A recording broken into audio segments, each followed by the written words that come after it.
So this is by far the best focal reducer I've ever used, but it's also not perfect. So in this video I'm gonna tell you what you really need to consider before buying the new Canon focal reducer. Coming up!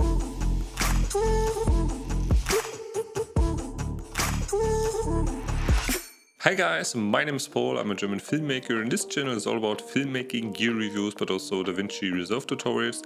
So if you like this kind of content, please hit subscribe and support this channel, and also have a look to all my other videos that I recently did, like the comparison between the C70 and the RED Komodo and so on. I think you're gonna find really great content on there.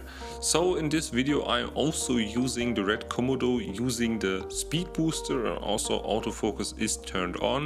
So really interested how that kind of works out. But anyway, today we are talking about focal reducer. So every focal reducer comes with its own downsides because you're putting another piece of glass in between your camera sensor and your lens. So in this video I've did a bunch of tests about gain field of view, chromatic aberrations, vignetting, overall sharpness reduction, and also communication with the lens and also autofocus performance.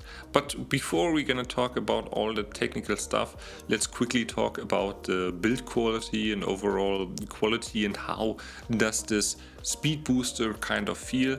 And right out of the box it really feels high quality. It has a little weight to it, but it really feels high quality, and that's something that I've never experienced because I've also tested all the other speed boosters, like from Metabones and also on in my career, and therefore this is by far, it feels the most rock solid.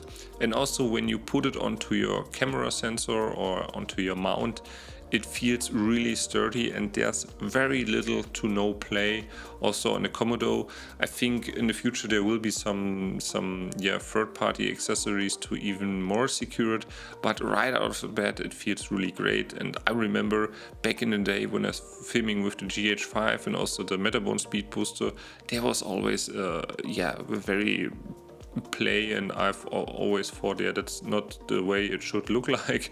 So therefore I'm really impressed about the build quality and how sturdy it is on the mount. So now let's talk about the biggest benefit of using a focal reducer. The focal reducer will enable you to gain a wider field of view onto your crop sensors, and also it claims to give you one stop more of light because now the camera or the sensor is able to capture more light. And also here I did a test by shooting against the white wall, and you see just by putting on the waveform that it's much brighter than compared with the same settings. But now let's take a closer look onto the gain field of view. So and here we see before at 35mm and after, and I think it looks it looks great. So you may ask, how does it compare to full frame? Well, great that you ask, because I've tested it in conjunction with my Canon EOS R6 using the same settings and also the same lens. And if you look closely to the edges, you're gonna see that we have even a wider field of view than full frame, which is really great. And then I've also checked like the bokeh. Do we really get the same field of view or depth of field in terms of the blurry background that everybody is loving about full frame? And if we are zooming in, I don't see that much of a difference, so I would call it a tie. So that's like also pretty much full frame when we are talking about the depth of field. And also really interestingly, because when using the Komodo all the time when you're changing the resolutions, it crops in onto the sensor. So on 6K, so the native crop compared to full frame is 1.33, and now we have 0.95, and that's why we're getting a wider field of view.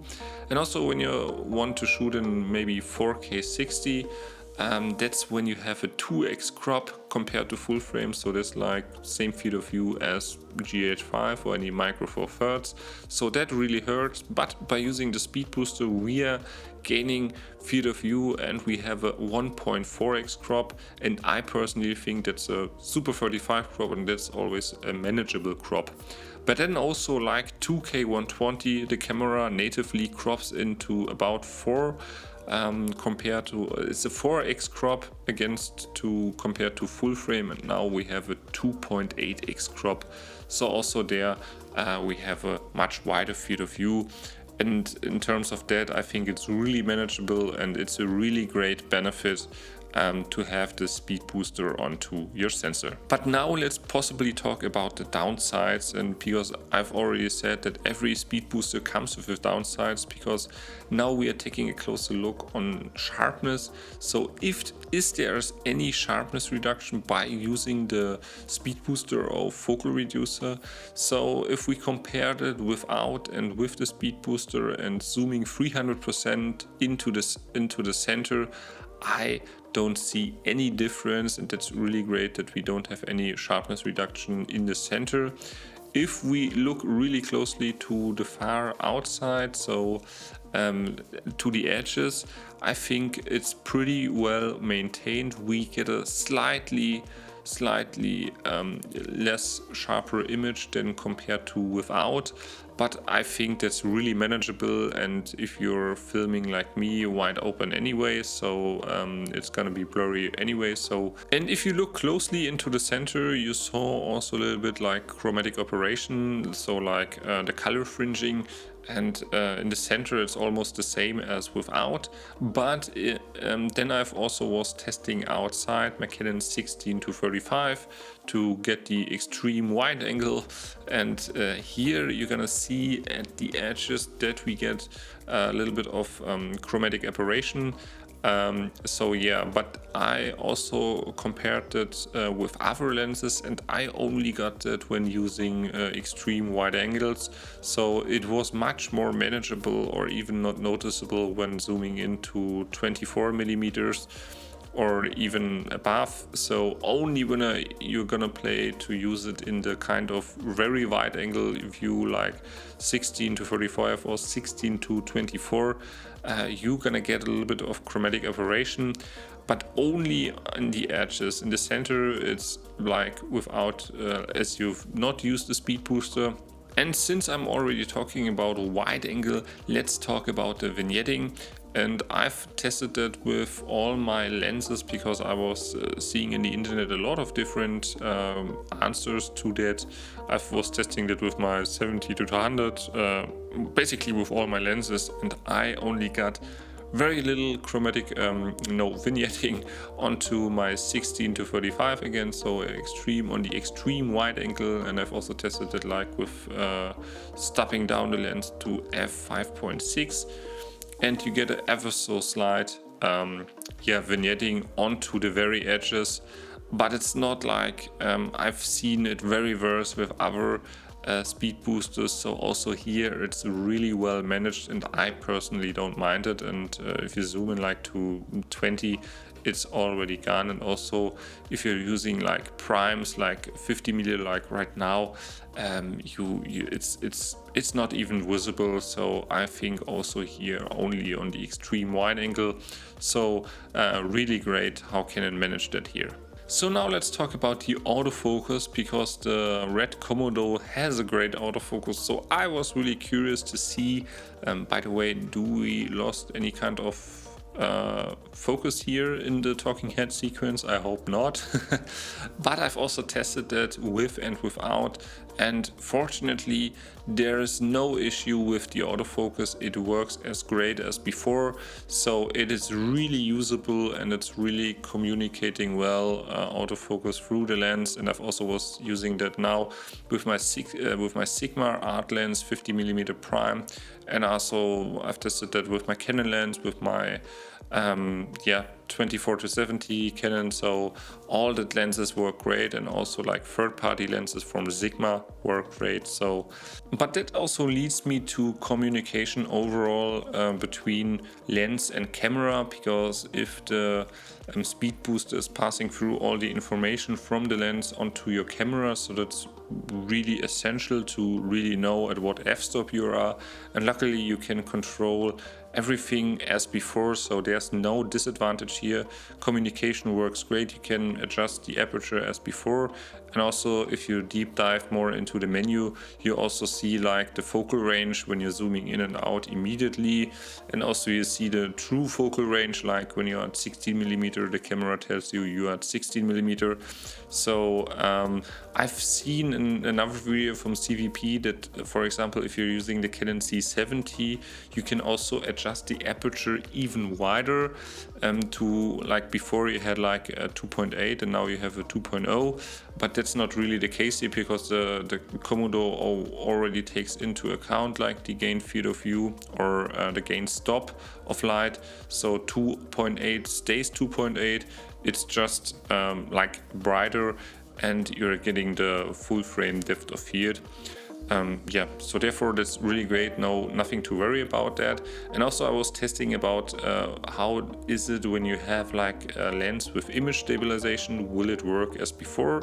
And here I've tested my Tamron 24-70 yeah, with image stabilization, and here you see me like holding the camera at 70mm, and you see before it's like really shaky, and then when I kick in the image stabilization, it works really great. So also really great that all the communication works as before, and that's not the case when using the metabones. Also with the autofocus doesn't work there.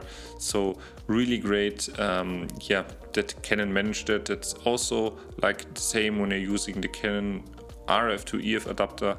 It works really well. So now let's talk about the conclusion if the Canon 0.71x focal reducer is really worth it. So let's take a closer look. We have like a gain field of view to full frame and also gain one stop of light. We have the same yeah, autofocus performance as before. We have the same communication camera and lens as before. We have no or almost no loss in sharpness. We have a great solid build. We get slightly a bit more vignetting than before, but only on the extreme wide angle, so I think that's manageable. The only really downside that I found is like that you get chromatic aberration, gets more pronounced on some lenses, but also only at the very end of the field of view. So I think that's not a huge downside for me. I think it's manageable. So overall, every focal reducer comes with a downside, and the typical downside that you get were really worse on the metabones and all the other focal reducer that I've used. So therefore this is by far the best focal reducer I've ever used. Also about the build quality, and it's not that much more expensive compared to the competition. And yeah, I think therefore if you want to really have that full frame look, it's really worth it. And yeah, for me personally, I really like what Canon did, and I was really surprised when they announced it. I was like, what, they are really gonna do that? Really untypical for Canon. But yeah, we're getting Canon typical high quality glass, and it works as before. So yeah, I think it's personally no-brainer. I also haven't seen any kind of crazy distortion to the edges by the wider field of view. It stays really consistent throughout the range, and yeah, personally, yeah, I really like what Canon did. And if you have any further questions, then just drop them down in the comments below, and I'm gonna see you in my very next video.